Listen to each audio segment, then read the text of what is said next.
Hi అండి, ఇవాళ నేను రొయ్యలతో పచ్చడి తయారు చేస్తున్నాను. ఇది ఊరగాయ 3 months 4 months వరకు నిల్వ ఉంటుంది. ఎలా తయారు చేయాలో ఈ వీడియోలో చూద్దాం. ముందుగా రొయ్యలు తెచ్చుకొని నీట్గా వాష్ చేసుకొని ఉప్పు పసుపు వేసుకొని ఒక 1/2 hour వరకు బాగా కలిపి ఉంచుకోవాలి.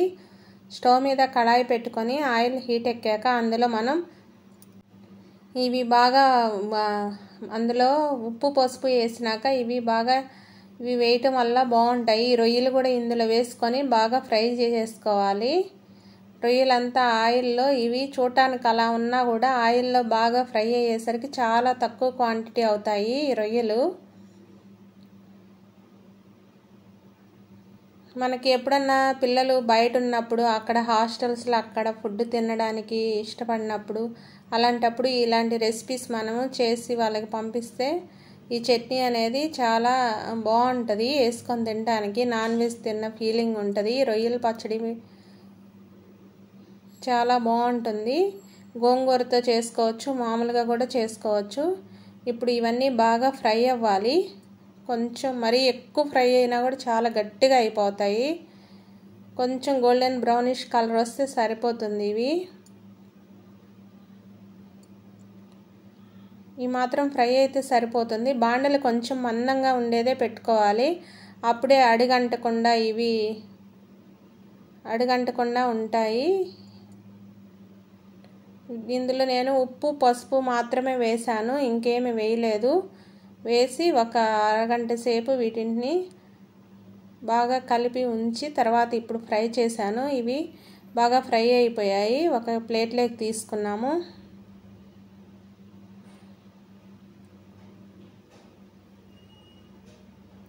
ఇప్పుడు అదే బాండీలో కొంచెం ఆయిల్ పక్కకు వంచేసుకొని, ఆయిల్ ఎక్కువ అవుతుంది.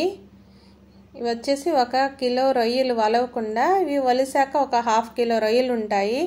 ఇందులో మనం అల్లం వెల్లిపాయలు తీసుకొని వాటిని పేస్ట్ లాగా చేసుకోవాలి. అందులోనే కొంచెం సాల్ట్ కూడా వేసాము మిక్సీ వేసేటప్పుడు. ఇది బాగా పచ్చివాసన పోయేంత వరకు బాగా ఈ ఆయిల్లో మగ్గాలి. తర్వాత ఇందులోనే కొంచెం కరివేపాకు,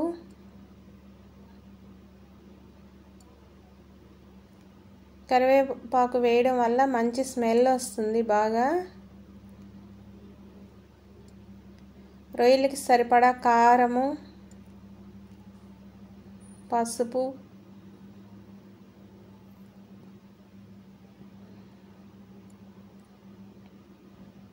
వేసుకొని సాల్ట్ కూడా ఇందులోనే వేసుకొని పచ్చివాసన పోయేంత వరకు ఇవంతా అల్లం వెల్లిపాయ పేస్ట్లో బాగా మగ్గాలి.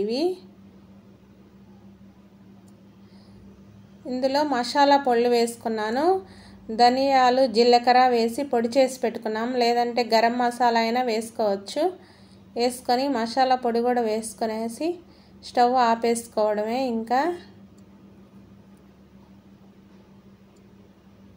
ఇందులో మనం ముందుగా ఫ్రై చేసి ఉంచుకున్న రొయ్యలు వేసుకున్నాము. స్టవ్ ఆపేసాక ఇవి వేసుకోవడమే. ఇందులో